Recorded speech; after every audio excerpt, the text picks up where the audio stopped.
My wife cheated on me. I found out when my flight was canceled, but she couldn't accept that we were divorced, so she got behind the wheel. My journey didn't start as expected on Thursday and Friday. I was supposed to attend a conference in Minneapolis. Usually, my wife, Emily, would take a half-day off to see me off, making the departure special. This time, however, she just gave me a quick kiss on the cheek and hurried off to work. To provide some context, I'm John, 49, married to Emily for 24 years. We have 2 children, Michael, 22, and Anna, 20. I began my trip at 3:00 p.m., leaving work and heading straight to the airport. I prefer to arrive early for my 6:00 p.m. flight to avoid the stress of last-minute rushes. Everything seemed smooth until the flight announcement. The flight to Minnesota was delayed due to severe weather and an impending snowstorm. After a 45-minute delay, we finally boarded the plane. About 30 minutes into the flight, the plane made a subtle left turn. Initially, I thought it was a minor course correction, but soon it became clear we were turning back. The pilot confirmed that landing in Minneapolis was impossible due to the snowstorm, and we had to return to our departure airport. Once back, I rushed to the airline's check-in desk to rearrange my travel plans for the next morning. Thankfully, I secured one of the last seats on the next flight. Despite missing the conference, I was determined to make it. Settling down, a spark of hope ignited, but uncertainty lingered. I called my contact in Minneapolis to update them about the delay and left a detailed message on my boss's voicemail. Feeling anxious, I decided to call home, hoping to hear Emily's comforting voice. To my dismay, she didn't answer, and the house was dark with her car missing from the driveway. Leaving my luggage in the car, I cautiously entered the house. The sound of voices from the living room surprised me, but it turned out the TV had been left on. This led me to a troubling conclusion: Emily had come home after work, and I distinctly remembered turning off the TV before I left. Silencing the TV, I searched for any sign of her but found none. Anxiously, I dialed her mobile phone. When she finally answered, her voice was warm as she inquired about my whereabouts, a routine part of our marriage, now tinged with a strange mix of concern and curiosity. She claimed she was at home watching TV shows. As she spoke, the exhaustion from my long journey caught up with me. All I wanted was to be with my wife, seeking comfort in her presence and sharing a few intimate moments, even if just for a short while. Despite the flight delay, I clung to the hope of spending a few unexpected, joyful hours in the comfort of our own bed. However, within seconds, the joy of being home was overshadowed by a deep sense of uncertainty. Instead of anticipating a warm embrace from the woman I had loved and trusted for 24 years, I was hit with the stark reality of lies and deceit. It was an unforeseen blow that left me speechless and unsure. I couldn't help but wonder if she had truly cheated on me, and if so, why? There seemed to be no logical reason for her betrayal, whether it happened at work, with friends, or somewhere else. I must have been silent for a while because Emily's worried voice eventually broke through, asking if I was still there. I snapped back to reality and mumbled a response. With a heavy heart, I abruptly ended the call. The phone rang again, but I turned it off, craving solitude to process my swirling thoughts. Sitting on the couch, surrounded by silence and emptiness, a numbness washed over me. The question haunted me. Why did Emily deceive me? Perhaps there was a reasonable explanation for the lie. Maybe she was planning a surprise. I remembered how 4 years ago I had orchestrated a series of deceptions for our 20th wedding anniversary. I had secretly arranged a 2-week cruise and involved her boss and parents, weaving an intricate web of lies. Those memories flooded back, adding to my confusion. In the midst of my turmoil, one persistent thought crept in, which I vehemently rejected: not us. We wouldn't be in this situation. It was simply unthinkable. But there I was, grappling with the possibility. Realizing that my daughter, Anna, might know about any surprises or plans Emily had, I quickly dialed her number from memory. My beloved daughter's voice greeted me on the phone, and she asked how I was. I inquired about her well-being, and she replied that she had just finished her homework and was watching TV. Sensing the importance of the moment, I cautiously asked if she had spoken to her mom recently and if Emily had mentioned anything unusual. Anna said they had their usual weekly phone call on Sunday, which gave me a glimmer of hope. I then asked if she knew anything about a surprise Emily might be planning. I emphasized to Anna that I didn't want to know the specifics of the surprise, just whether Emily was planning something. My voice held a note of eagerness as I waited for her answer. Anna's response, however, dashed my hopes. She mentioned she knew nothing about it and asked what was going on, clearly unaware of my anxiety.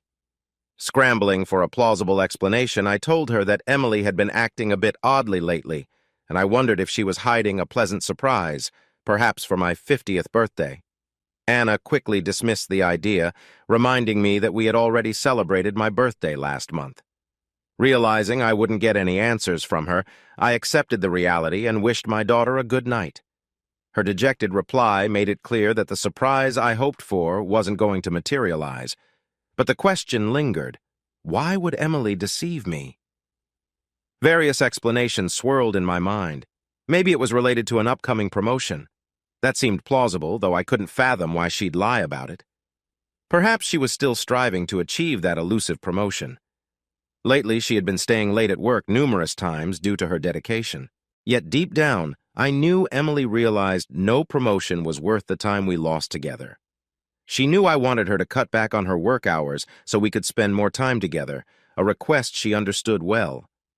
Ironically, I recalled an important decision I made a few months before our 20th anniversary. I had turned down a promotion nearly 5 years ago. I had enthusiastically accepted a job offer to become the vice president of finance at my company. This role required frequent travel to the company's headquarters in Chicago for board meetings and visits to various factories across the country. Initially, I was thrilled about the job offer, but Emily quickly expressed her doubts, making me reconsider my decision. The cautionary tale of a colleague who went through a divorce just 2 years after accepting a similar position couldn't be ignored. While he gained financial success, it came at the cost of loneliness and suffering. Given our circumstances and the fact that our children still needed guidance and support through their remaining years of school, Emily understandably didn't want to shoulder this responsibility alone. Throughout the week, we had intense discussions about the potential consequences of accepting the promotion. Gradually, it became clear that I was on the verge of losing sight of what truly mattered in my life, my wife, and children. Regaining clarity, I made the heartfelt decision to decline the promotion, recognizing that my commitment to my family took precedence over material success. The past few months had been challenging as Emily pushed hard for her promotion. It rekindled doubts about my own career growth. With our children now in college, it was just the two of us. While Emily believed her promotion was attainable with minimal impact on our lives, such as more business trips, I worried about the extensive overtime she would need to put in. Seeing her for only an hour or two a day during the week left me unfulfilled. Brief moments together didn't bring contentment, and the lack of quality time together weighed on my heart. Emily became increasingly absorbed in her work, spending Saturdays and even Sundays at the office. When she returned home, she was so exhausted that she had no energy for anything else. It had been a while, almost impossible to remember since we last shared moments of intimacy. Specific details blurred into a depressing haze. Acknowledging that age played a role in our diminishing physical connection, it was hard to ignore the sad lack of intimacy we once shared. It's possible her deception during our phone call was an attempt to avoid discussing my concerns and hide behind her work commitments. However, it's only fair to admit that I too was often on business trips and had to work overtime occasionally. There was a straightforward way to uncover the truth. I decided to call Emily's direct line at the advertising agency to confirm things. To my surprise, her colleague, Brian Adams, answered the phone. Alarmed, I quickly composed myself, expecting to hear Emily's voice. I greeted him using my nickname, and his response caught me off guard. He mentioned that I should be enjoying a vacation with Emily. Shocked and confused by his comment, it was clear something was wrong. That evening, I found myself tangled in a web of surprises. I asked Brian about the supposed vacation. Afterward, I quickly regained my composure, apologized to Brian for the interruption, and fabricated an excuse, claiming I had dialed his number by mistake. He reassured me without any concern, mentioning that Emily owed him lunch for covering her shift and the late working hours. He expressed his frustration, saying it was 9 o'clock in the evening and he was still at work. With that, he ended the conversation and hung up. Gradually, the truth dawned on me. Emily wasn't at work. She was, in fact, absent from her workplace. According to Brian, she had taken a vacation until the end of the week. Panic began to grip my mind as fear took hold. Where was Emily? What could she be doing? An unwelcome thought invaded my mind. No, it couldn't be true. I've always strived to see the best in people, maintaining a positive outlook and valuing the inherent kindness in everyone. But now, against my will, I started contemplating the worst-case scenario. Could this really be happening? Could Emily betray me like this? The thought of her being with her sister Sarah crossed my mind involuntarily. Over time, we had distanced ourselves from Sarah and her ex-husband David. Once, we were incredibly close, bound by strong friendships that felt unbreakable. As our lives intertwined in a beautiful tapestry of shared experiences, we spent evenings together, supported each other, cared for our children, organized numerous family gatherings, and even went on vacation together. But everything changed one fateful day. I returned home with a throbbing headache, seeking relief. Taking a couple of Tylenol, I laid down on the couch. About half an hour later, Emily and Sarah returned from their shopping trip, their laughter and chatter filling the room. They didn't notice me lying there, trying to rest. Suddenly, Sarah's voice broke through the noise, asking Emily if she had noticed the new product manager at the grocery store.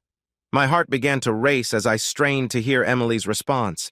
She casually admitted that she found him attractive and that he had smiled at her. Then, with a hint of mischief, Sarah remarked that it would be even better if he were smiling after their encounter in the back seat of her car the day before. To my utter shock, my wife replied with disapproval, warning Sarah that she might get caught and risk losing her husband. Sarah, however, shrugged off the concern, assuring Emily that she was always careful. With that, they left the room, leaving me in a state of turmoil. As someone who values honesty and integrity, I was devastated by what I had just overheard. I didn't know what to do and felt completely lost. One thing was clear: David needed to know the truth. Hearing about Sarah's infidelity would undoubtedly break his heart, and the thought weighed heavily on me. I knew that David would likely kick Sarah out of the house upon learning of her betrayal. The responsibility of potentially causing the collapse of their marriage was a heavy burden. Did I really want to be the one to deliver such life-altering news? Before I could make a final decision, Emily returned home with our children. Comforted by the fact that she disapproved of her sister's actions, I decided to postpone my decision until I could discuss it further with her. That evening, as we were getting ready for bed, I broached the subject, seeking her advice. I cautiously explained the situation, sharing the news of discovering infidelity within our circle. Her expression was initially one of shock and uncertainty as I asked what I should do and whether confronting the cheater with anger was appropriate. Emily took a moment to consider the situation carefully. She began slowly, suggesting that it might depend on the specifics and that various factors needed to be considered. I sought further clarity by presenting hypothetical scenarios, inquiring about our friend David and whether we should ignore it if he had been unfaithful and picked up a woman at a bar. I wanted to know her perspective. The weight of the situation hung heavily in the air as I pondered potential actions. Suddenly, Emily sat up in bed, gripping her phone tightly, her face a mix of determination and anger. She was ready to call Sarah and confront her about the betrayal. Instinctively, I gently took the phone from her and told Emily that I would handle the situation myself. Emily looked at me with doubt and concern, asking what was going on. I responded with confidence, assuring her that I was certain of my decision and hoped that Sarah would face the consequences of her actions. Emily, looking resolute, affirmed that we wouldn't let David stay with us if he decided to kick Sarah out.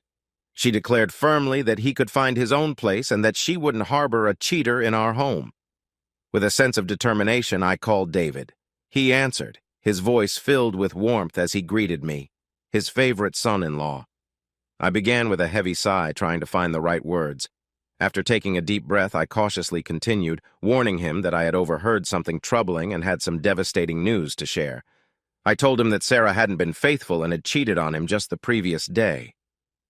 There was a long pause on the phone as David absorbed the shocking revelation. When he finally spoke, his voice was barely audible, filled with disbelief. He asked if I was absolutely sure it was his Sarah. I confirmed that I had heard it directly from her mouth, describing it as a boast without any hint of remorse. Offering my condolences, I assured him of our support, and told him that we were there for him and the kids. David thanked me and hung up the phone, leaving me feeling the weight of the situation. Emily looked at me, her eyes filled with sadness and tears. She whispered that she was proud of me and asked for a hug. Feeling lost and scared, I embraced her, offering what comfort I could in the face of such uncertainty. After a moment of calming down, I suggested that they might consider seeing a therapist to help navigate the situation.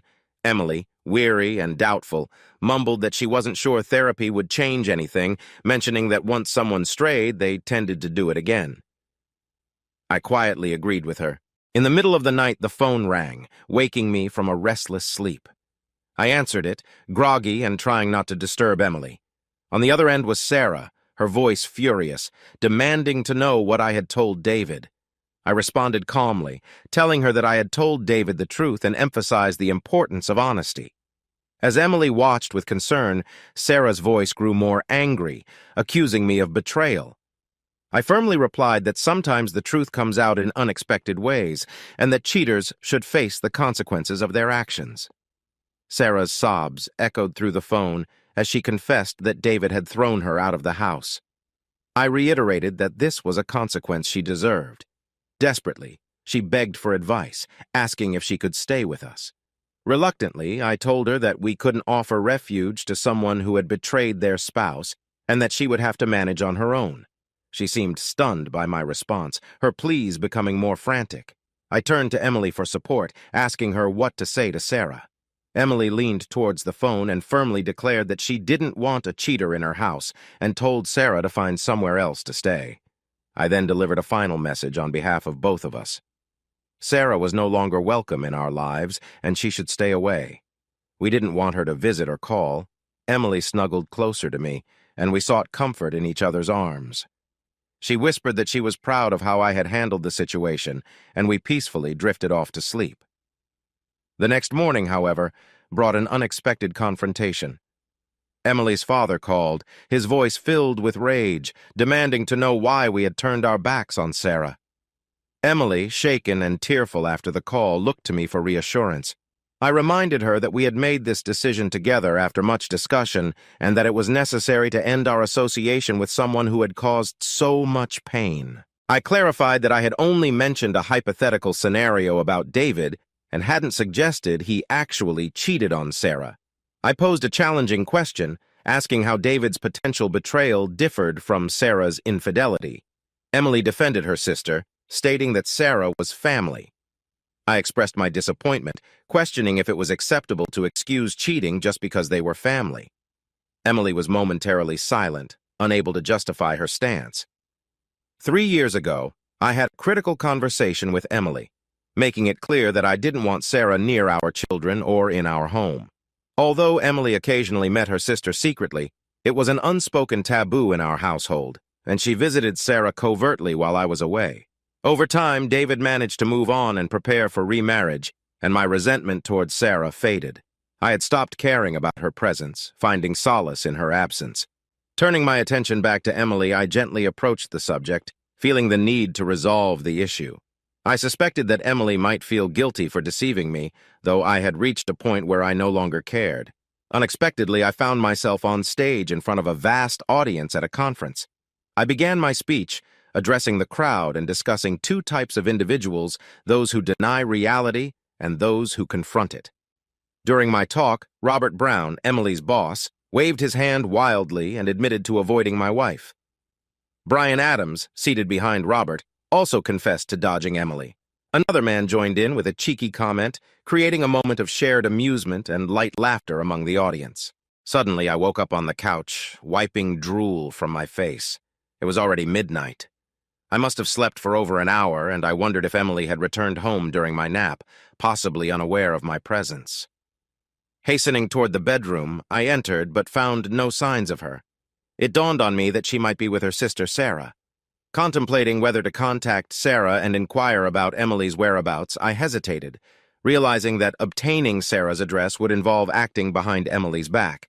Remembering that I needed to pick up Sarah's children from a specific location, I wondered if I still had her phone number. As I prepared to search my contact list, I noticed the Find My Phone app icon on my smartphone. A year ago, I had installed it on both our phones after losing mine during a trip from New York to Cincinnati. Recognizing its potential, I promptly opened the application. Within seconds, I received information about Emily's phone's location. It indicated Mills Lake. I was puzzled, wondering why she would be there. Sarah was facing financial difficulties, making it unlikely for her to afford a cottage on Mills Lake. The situation grew increasingly mysterious. Mills Lake was known for its upscale residences, with cottage costs far exceeding those of our modest home. Using Google Earth, I carefully pinpointed Emily's exact location. To my surprise, she was inside an exclusive estate surrounded by an imposing stone wall. This revelation left me baffled. What could Emily be doing in such a luxurious millionaire's estate? The distance between Mills Lake and our town was an hour's drive, but my determination to uncover the truth propelled me forward. Realizing that a direct conversation with Emily would likely result in dishonesty or evasion, I decided I needed indisputable evidence before confronting her. Flooded with intense emotions, I quickly headed to Mills Lake, chastising myself for not considering the possibility of Emily's wrongdoing earlier. Regret gnawed at me as I realized I should have checked her phone's GPS locator right from the start instead of making excuses for her actions. Uncertainty clouded my thoughts as I arrived at Mills Lake, unsure of my intentions but harboring a faint hope for a straightforward explanation. Anxious, I made my way to the estate where Emily was located. A massive gate loomed before me, barring direct access. I wasn't planning to drive up to the house and announce my presence. Assessing the situation, I understood that parking by the road might attract unwelcome attention, possibly leading to security guards or law enforcement in this exclusive community. Driving a bit further, I stumbled upon a narrow path and decided to park there. Stepping out, I felt a surge of uncertainty. How would I bypass the towering wall separating me from the truth? Then it hit me the estate bordered the lake, meaning I could approach from that side. With renewed determination, I began to make my way toward the lake, ready to uncover whatever truth awaited me. I made my way to the lake shore, my heart pounding as I searched for a way into the estate from this direction. Discovering a narrow path leading toward the water, I cautiously moved forward, unsure which grand cottage Emily might be in. I decided to rely on another check of the GPS locator. Eventually, I reached a luxurious mansion with several second-floor windows still lit, though the ground floor was dimly illuminated. Only one curtain remained slightly open, casting a warm glow outside. Seeking a better vantage point, I found a sturdy tree and climbed high enough to peer inside. My gaze settled on a man in a white terrycloth robe, older and unfamiliar to me, who quickly vanished from view. Moments later, a woman emerged, and my suspicions were confirmed. It was Sarah. She stood in an open robe, sipping champagne. Despite everything, I couldn't deny that she still looked attractive for her age. As I watched, the pieces began to fall into place. Emily was indeed with her sister, likely drawn into a lifestyle I disapproved of and didn't want for her. The implications of a divorce and the financial strain it could bring seemed to explain Sarah's actions. However, I couldn't help but feel Emily was getting entangled in something destructive. Events unfolded before my eyes that left me disheartened. The man I had seen earlier approached Sarah, his hands exploring her body as he took her champagne glass and set it aside. I had to avert my gaze from this blatant display, feeling my traditional values clash with what I was witnessing. This was not the love and intimacy I cherished. It felt hollow and devoid of any real connection. Just as I contemplated climbing down from the tree, I saw Emily. She sat on a distant couch wearing a foolish, inebriated smile. Her robe was open, revealing a sight that sealed the fate of our marriage. Overwhelmed by shock, I took a step backward and lost my footing, tumbling from the tree. Branches broke my fall, and I was fortunate to escape with only minor injuries. Dazed, I got to my feet, feeling the weight of what I had witnessed. I wandered aimlessly back to my car, tears welling up in my eyes. The pain I felt was not from the physical fall, but from the emotional devastation of losing someone I loved. As I limped to my car, I briefly considered breaking into the mansion to confront them, but I quickly dismissed the idea. The potential consequences, years in prison for trespassing and assault, made it clear this wasn't the answer. Alone with my thoughts, a storm of emotions raged within me. I could no longer deny the harsh truth. The sadness and anger were overwhelming, but I knew I couldn't let the anger consume me. No matter how betrayed I felt, I would never resort to physical violence against Emily. As I considered my options, I realized the simplest one was to return home, pack my belongings, and leave. If we lived in a no-fault divorce state, had separate incomes, and no dependent children, the process would likely be straightforward. We would divide our property and part ways. Yet a part of me yearned for justice and some form of revenge. A bold idea took hold. I decided to seize the moment and see how it played out.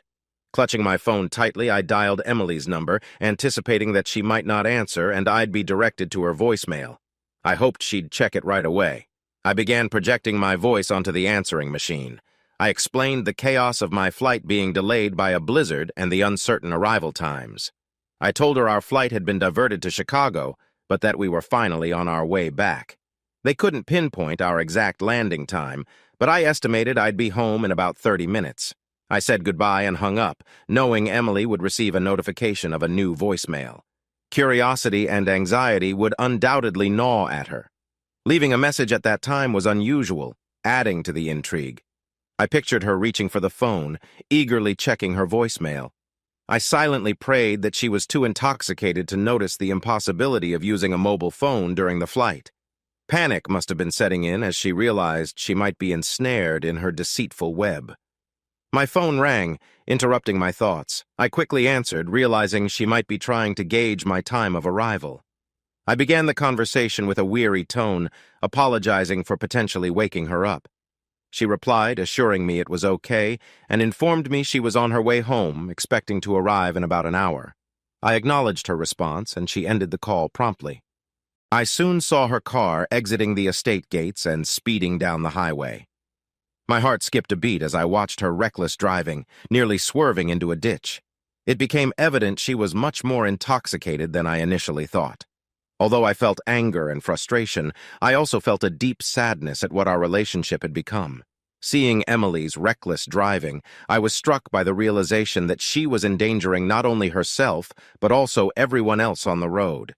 Despite my anger, the thought of her life being in jeopardy, especially as the mother of my children, was unbearable. Determined to ensure her safety, I decided to follow her, ready to intervene if necessary. Quickly, I called emergency services to report a drunk driver. I described her erratic behavior, near collisions, and reckless swerving, providing details about her car, including its make, model, and the last 4 digits of the license plate. I emphasized the urgency of stopping the car before it caused harm. The operator assured me that a patrol car was on its way. Keeping a safe distance, I continued to follow Emily, navigating through traffic carefully. 2 exits later, I saw a patrol car approaching. As Emily's car came into view, the patrol car accelerated, lights flashing, signaling her to pull over. I drove past them, feeling a mix of relief and deep sadness. 45 minutes later, I arrived home, the weight of the evening's events pressing heavily on me.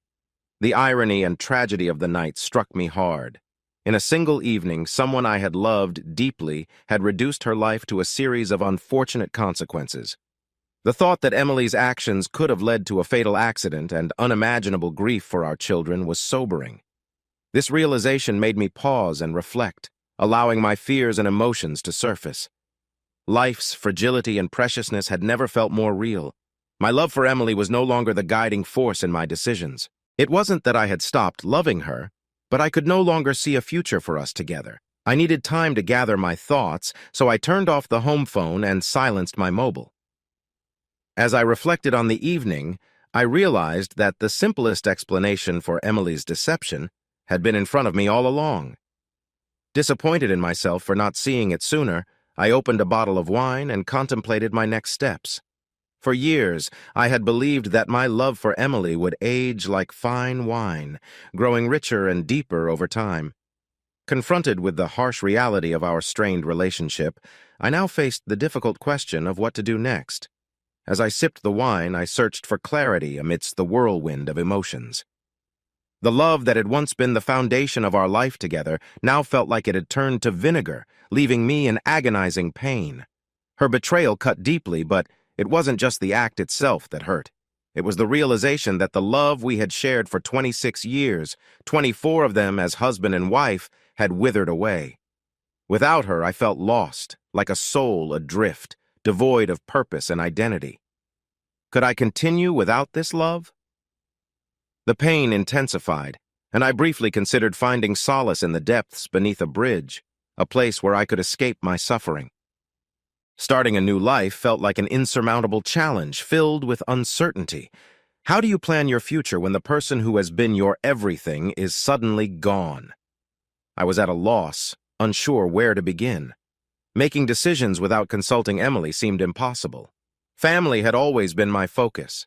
Every choice I made was carefully considered for the well-being and happiness of my wife and children. Our social life evolved around our family, and I rarely engaged with colleagues outside of obligatory work events. Over the past decade, I occasionally reminisced about the times we socialized with colleagues. Now, with the kids gone, it was just Emily and me, and now I found myself alone, engulfed in sadness. I had no one to love, no one to lean on. For the first time in my life, loneliness became my unwelcome companion. Why did she choose this path?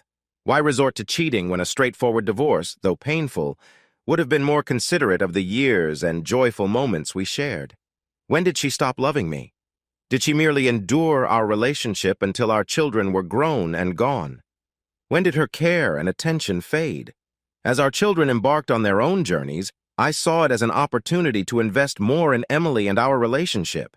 I didn't realize she saw it as the end of our shared path. I watched as a stranger became a constant presence in her life, suggesting a level of comfort or perhaps deception that had infiltrated our lives. Emily and her lover, leaving me isolated and unloved, made it clear we were no longer a couple. In the midst of despair, my pain became a connection to life. It served as a painful reminder of what I had lost, the best moments we shared, and most importantly, the presence of our children. In that dark moment, my children became my saviors, casting a glimmer of hope upon me. My self-esteem had plummeted, and I lacked the strength to lift myself out of the abyss. Just thinking about Michael and Anna provided a faint spark of self-preservation. Soon, Michael and Anna would start their own families. To shield myself from the impending wave of grief, I realized I needed to distance myself from it all. It wasn't an easy task, and it was filled with pain. I understood that I'd always carry the memory of Emily and how I loved her, but I'd also remember her betrayal. I needed to extricate myself from this situation. As I continued to drink, I pondered the future. Despite the pain, I knew I had to move forward, even if the path was unclear. The love that once defined me was gone, but I still had my children and a life to rebuild. I resolved to find a way through the darkness, holding on to the hope that with time, I would heal and find a new purpose. I had always been content with a simple life. My family wasn't wealthy, but we had something far more valuable: deep affection. The material possessions that now surrounded me seemed insignificant in comparison. As I contemplated everything I owned, I realized that only a few items, a change of clothes, my car, and my laptop, were worth taking with me. The more I thought about it, the clearer my path became. I decided to pack my belongings and disappear without a trace. I could no longer face the woman who had once been my everything, as each encounter would only remind me of my loss and the constant ache within me. With a renewed sense of purpose, I stood up and began to act decisively. I swiftly packed several bags, a task that took only 30 minutes. Soon, I was loading my things into the car. By the time I finished, it was just before 6 a.m. Exhausted but determined, I decided to take a brief nap, confident that Emily would still be in detox until late in the morning. When I closed my eyes, my thoughts were filled with the idea of starting anew. My phone's alarm woke me at 9 a.m. Without hesitation, I scheduled an urgent meeting with a lawyer. Following that, I took a long shower, hoping to wash away the remnants of my past.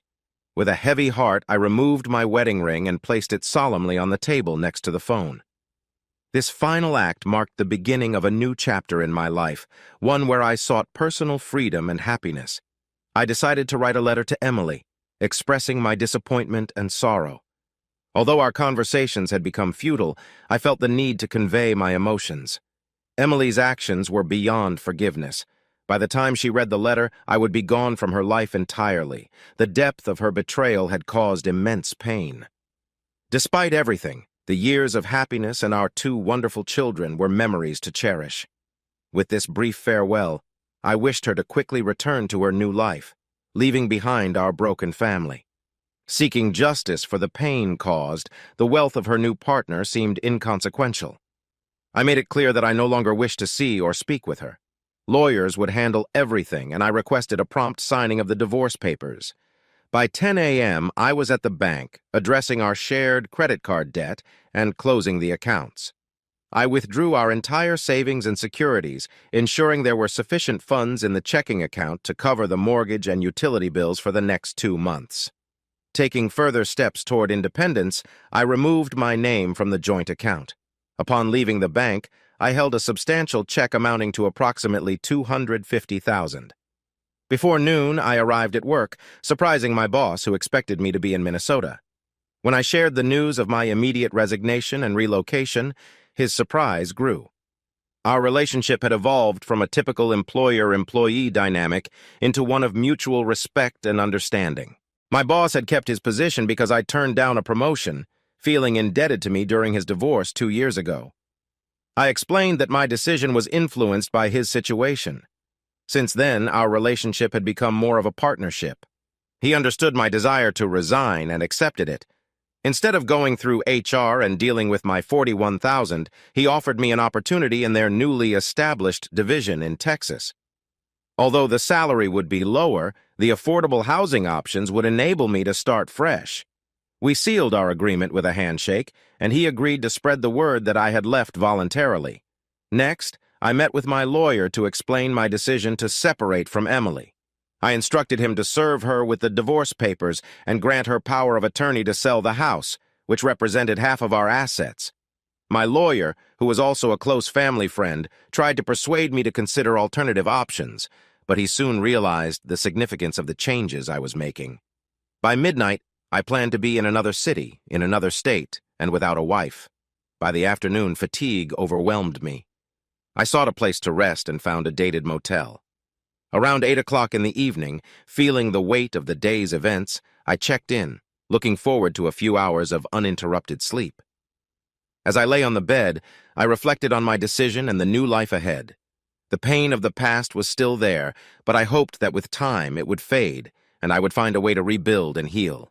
Using a disposable phone I had bought for this very reason, I dialed Michael's number. He answered quickly, and I informed him that this was my new number. His voice immediately filled with concern as he asked if I had heard from Mom. I took a deep breath and revealed the painful truth I had discovered Emily's infidelity the previous day. Michael was stunned, his disappointment and worry palpable through the phone. He asked what I intended to do next. I explained that I had already taken action. I packed my belongings, cleared out our joint bank accounts, resigned from my job, and was heading south to start a new chapter. I assured him that Emily would receive the divorce papers by the end of the week. Michael, still processing the news, asked if Anna knew. I told him she didn't yet, but I promised to keep him informed and to call regularly. We exchanged words of love and support, and I reassured him that I would look after myself. Ending the call with Michael, I steeled myself for the next conversation and dialed Anna's number. The sadness in her voice was heart-wrenching as I shared the devastating news about her mother's betrayal.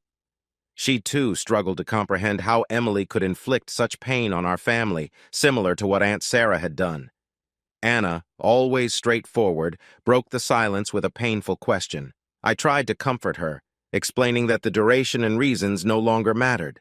What mattered was that I had loved Emily deeply and trusted her completely, and she had shattered that trust.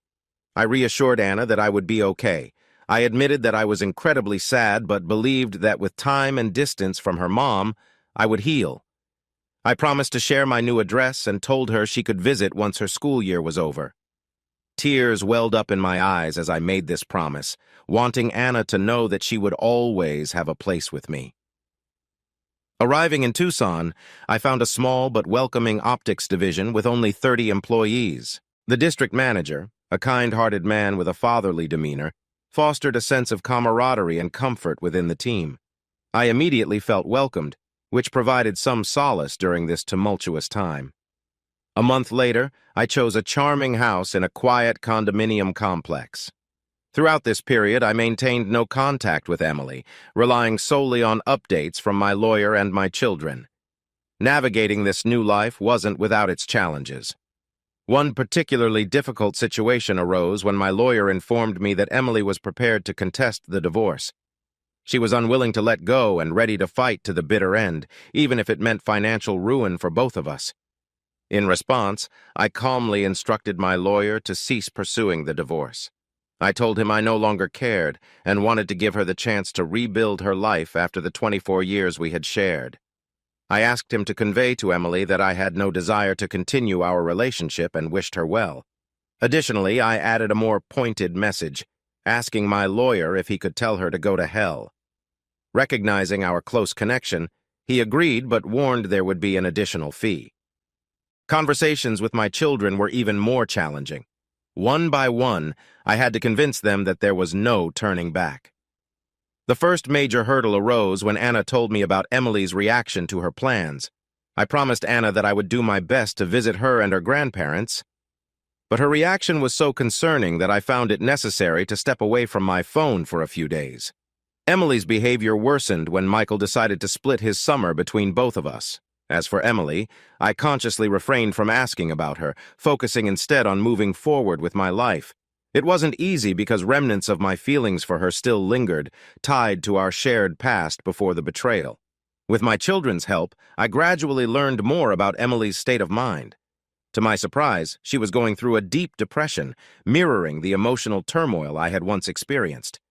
It was astonishing considering what had happened to her sister. When you cheat, it devastates those you should love, leading to the destruction of your marriage.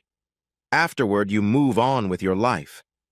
So how could Emily be depressed when I had done everything possible to enable her to continue without me? Her reluctance to divorce seemed like an escape from reality, a way to avoid facing the fact that her actions had caused our family to crumble. It was absurd.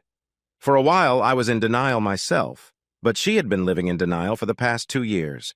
Even though she knew our children were in regular contact with me, she used them to express remorse for her actions. Through them, she tried to convince me that she was willing to do anything to prove her love. Although I understood that our children hoped for reconciliation, I couldn't bring myself to talk to Emily. The geographic distance between us was also an issue, forcing them to choose between their mother and me. Emily was relentless in her pursuit of my whereabouts from our children. All she knew was that I lived in one of the southern states. It had been almost 3 years since I left her, and she finally managed to discover my location. One fateful day, as I was leaving work, I spotted her lurking near the office. I couldn't fathom how she had found out where I now resided, as I had tried to keep that information strictly confidential. Based on what my children shared, Emily was convinced that a face-to-face meeting would change my mind. Determined to correct her misconception, I quickly and discreetly slipped out through a side door. My heart racing, I called Maria to let her know about the situation and my plan. I positioned myself where Emily could see me, leading her to follow. As I navigated through the city, I stopped at a grocery store, making a show of mundane errands, and eventually returned home. As I pulled into the driveway, Maria, a beautiful 30-year-old Latina, opened the door with a 1-year-old baby in her arms. Emily, who had followed me, parked nearby and hurriedly approached the house, clearly confused by the sight. From my place in the kitchen, I watched Emily's astonishment as Maria greeted her with a warm smile and a distinct Spanish accent. Emily, visibly taken aback, stammered that she needed to speak with me. Maria called out to me, and I took the baby in my arms as I approached the door. Emily, her eyes filled with tears, whispered that she needed to apologize, confessing how deeply sorry she was for the pain she had caused. She admitted that her actions were her own foolishness and expressed her love for me, describing me as the best husband and father a woman could hope for. Though her words were sincere, I knew it was time to end this charade. Emily's apology was accepted. I conveyed forgiveness and wished her a joyful life, filled with love, much like mine. Her tears flowed freely as she mumbled something unintelligible. She hesitantly stepped forward, embraced me briefly, and then hurriedly left the house. I closed the door behind her, feeling a mix of relief and sadness. Maria, sensing my fragile state, gently took the baby from my arms and hugged me tightly. She kissed my forehead and then reached for the phone, intending to inform Joseph about the situation. Expressing my gratitude, I assured Maria that everything was in the past and that I had moved on. Her support was deeply appreciated, and plans were made for future gatherings. The following week, my lawyer received the signed divorce papers from Emily. As I moved forward, I realized that healing takes time and that I needed to find my own pace. I formed connections with several female friends, engaging in casual relationships without serious commitments. Gradually, I shed my nervousness and humility around women, recognizing my personal growth. I began to think it might be time to let Maria introduce me to someone special, someone who could bring genuine happiness back into my life. However, after this unexpected encounter with Emily, doubts crept in not about leaving her, as that decision remained firm, but about my previous assumption that we had nothing in common. I had always believed we had nothing to discuss, thinking she understood my stance on infidelity and how I would react. But listening to fragments of Emily's story during our brief conversation made me wonder if I had avoided a necessary confrontation. Despite my aversion, removing myself from her life had been the best course of action. It allowed me to find peace and recover away from the toxic environment that had engulfed us. I loved Emily so much that if I had encountered her at my most vulnerable moment, I might have succumbed to her remorse and accepted her apology, leading to more suffering and an inevitable divorce. Now, 3 years after her betrayal and our separation, her apology gave me a sense of closure. It released me from the lingering pain and offered a glimmer of hope for love once more. Over time, I might even consider revealing that I don't actually have a second daughter, though I'm not certain I'll ever decide to do so. I no longer owe her anything, and the choice to disclose or keep it to myself is mine alone. I finally unburdened myself of obligations to her, allowing me to move forward and embark on a new chapter in my life. But not for long. Yesterday, I stood by Emily's grave with my children and numerous relatives, including Sarah. I wept bitterly like everyone else present, but I didn't see a single tear on Sarah's face. Emily, in a state of complete despair and inebriation, had been involved in a fatal accident. Her life couldn't be saved. I contemplated for a long time why Sarah had encouraged her sister into a reckless relationship and arrived at only one explanation: revenge. Revenge for Emily and me, revealing Sarah's betrayal, which had led to the end of her marriage with David. Perhaps now Sarah feels some sense of relief as her sister lies in a casket. And I know one thing for certain: I will never love any woman the way I loved Emily.